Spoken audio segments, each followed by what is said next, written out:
There may be hurt, but also opportunity in being the black sheep of your family. This is a two-part series on being labeled the black sheep of the family, which I will be taking you on an adventure into understanding, accepting, and even embracing the role. Let's break it down. The term black sheep is often used to describe the feeling of being the odd one out in one's family of origin. Black sheep or scapegoat archetypes are prevalent in cultures worldwide. The black sheep may be the scapegoat for the family's dysfunctional patterning, analogous to the identified patient in family systems theory. Before we get started, I would like to welcome you back, adventurers and friends, to Adventures Inward Let's Talk series. For those who are here for the first time, hello, welcome, thank you for joining us. Just a reminder to hit that like button and be sure to subscribe. It's free. Don't forget to click on the notification bell if you would like to know when I post new videos. Today, we will be talking about the power of being the black sheep of the family and how there may be hurt, but also opportunity. So get yourself comfy cozy, open your heart, open your mind, and let's get into it. One of the hardest realizations that many of us face on our healing journeys is the thought, and all the feelings that come with it, in which we come to realize that we're the black sheep of our family of origin, or of our peers, our religious institutions, or early communities. Maybe there's also been a nagging sense of feeling like the odd one out, the proverbial ugly stepsister, or a sense of feeling a bit orphaned, feeling like the lone wolf, or a sense of being the scapegoat. Maybe it's because you felt, understood, and responded to things differently than other members of your family or peer groups and community. Maybe it's because you looked different or sounded different. Maybe your life choices went against the grain of what was considered normal where you grew up. Whether it's because you spoke up when others didn't, moved away from your hometown, or chose to love and work differently. So maybe your sense of feeling like the black sheep was subtle and implicit, nothing directly said out loud, but rather always a slight sense of the back of your mind and heart. Or maybe your feeling of being the black sheep was more explicit, and you were physically and relationally rejected by your family of origin, your church, or your community, for who you are and how you move through the world.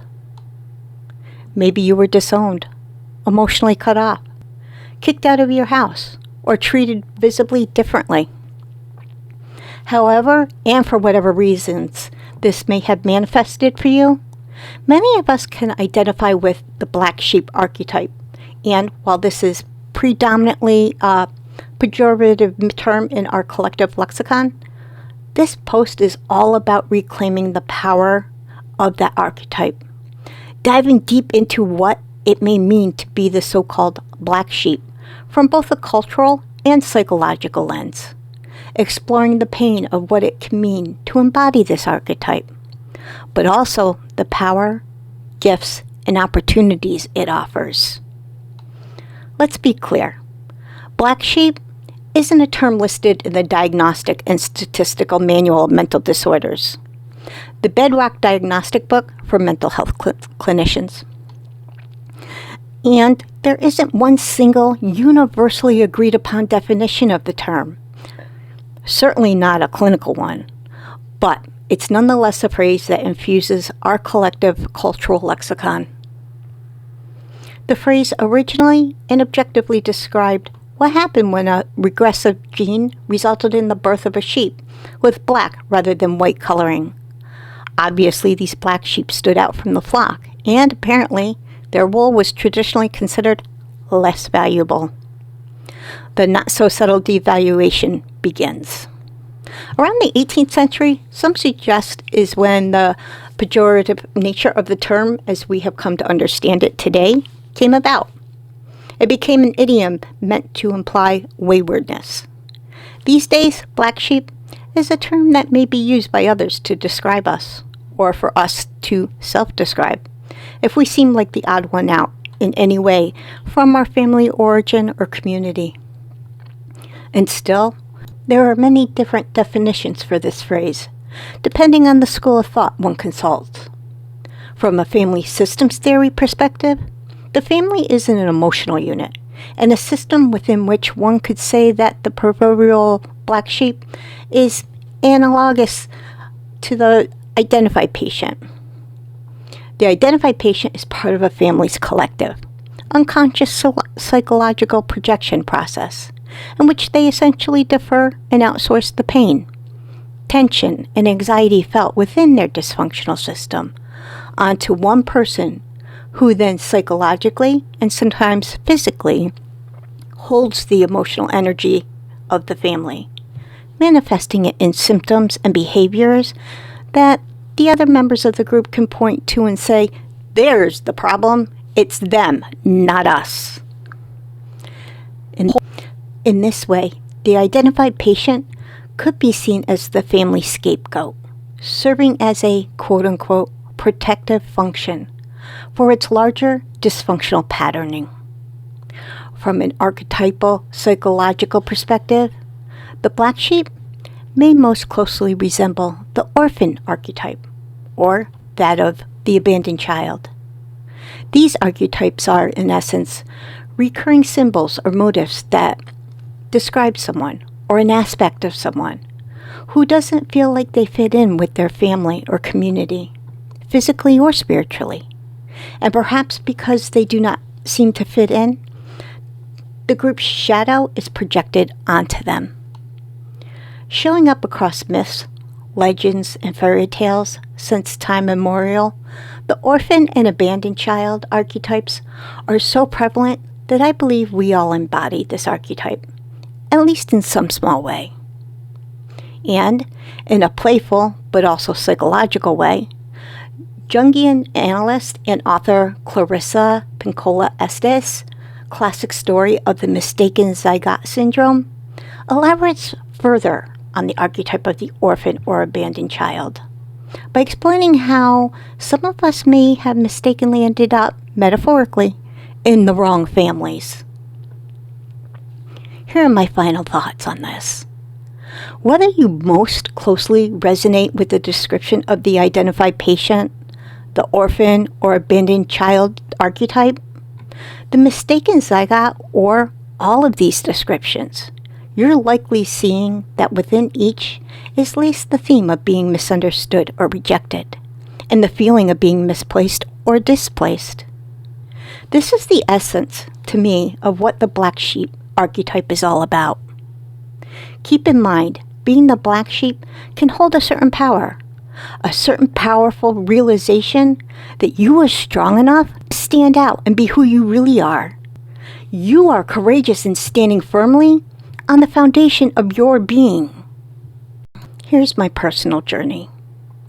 I was brought up with 4 sisters and 5 brothers. My 4 sisters were long gone, moved out, and living their own lives. Here I was, the only girl at home with my brothers. And yes, as a child, I was treated differently, but not necessarily in all negative ways. I will get into that in another blog. Once I turned 14 years old, my life was turned upside down with family separation and total chaotic confusion for me. Again, issues I will get into in a later blog. In general, I was put in the middle of a family war, and it destroyed me. I was very close to my sisters, even though they were out of the house. Well, at least 3 of my sisters. There was one who actually started the whole, quote-unquote, she's, meaning me, going to be the scapegoat for much dysfunction in our family and the target for all the negative feelings. That is where it all really came to be a living nightmare for me, even to this day in some ways.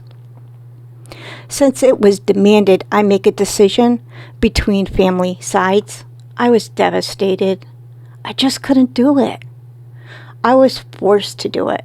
I literally had to consider 3 of my sisters and their children dead. It was not allowed for me to contact them. I was not to be able to talk to them at all. This, as a 14-year-old, was life-shattering. So, at the time, I did as I was told by my other influential siblings. I couldn't do it. I went behind the backs of them and did my best to maintain a relationship with my 3 sisters and their families. Unfortunately, it blew up on me once it was discovered by my oldest sister and brothers. Talk about being treated like a war criminal, a traitor. I was imprisoned within the confines of my oldest sister's prison bars. She made sure I was convicted of being the scapegoat for all of the family's continued problems because I was keeping in touch with both sides, even though I kept them separate. The years would pass of me being in turmoil over my life situation.